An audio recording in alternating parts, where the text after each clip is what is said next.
Hey guys, welcome back. Today we're going to be working on a trailer project. You've probably seen the trailer just sitting in the background of some of the videos.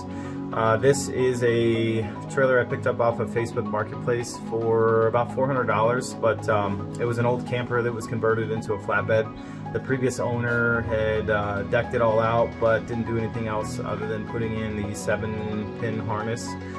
So I actually already put lights on this trailer because I had some left over from my pop-up camper that I swapped out. But yeah, so today we're going to be working on installing some D-rings so we can actually ratchet strap some stuff down. Currently right now there's nothing to tie anything down to, so if we were to try to haul something, we wouldn't get very far because there's nothing to actually ratchet anything down to. So that's the project. I bought some 2-inch D-rings off of Amazon, and yeah, we're just going to get those installed. So gonna dive right into it, and yeah, we'll see you at the trailer.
All right, so these are the rings. They are 35,000 pounds each, I believe. They're two 2-inch D-rings. They're pretty large, and this is how I'm getting them on the trailer here. So I'm making sure I'm screwing through the metal, and then also obviously the wood. So it's got double reinforcement. Same here on the backs. We're doing it through the frame rail here to make sure that they are extra strong, because we are going to be hauling cars and things with that. So I just want to make sure that obviously they're not going to pop off.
Alright, well that's it. That's the last one we had to do.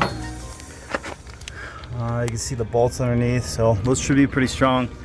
Like I said, they're rated for I think 3,500 pounds. I don't know if I'll ever be using that much on there, but yeah, so there's all the D-rings installed, and that should be good to go. Next project on this, I think it's going to be the tires. I have all the hubs here to swap over to 5 by 4.5. As you can see, these are super old. Yeah, and then we're gonna get some shorter tires also. So, and then I think we're probably gonna be flipping the axles so the wheels will sit below the trailer itself. And then I'll put some wheel wells on there, and that way we can drive cars up on here, or if there's a low profile car or something, it'll fit without touching the wheels. But this is a pretty large trailer, so I shouldn't have any problems towing anything with it. So yeah, that's probably gonna do it for this video. It was pretty quick. Just wanted to get those installed. It is so hot out here, so I'm gonna head inside. But thanks for watching. Don't forget to subscribe, and we'll see you in the next one. Thanks.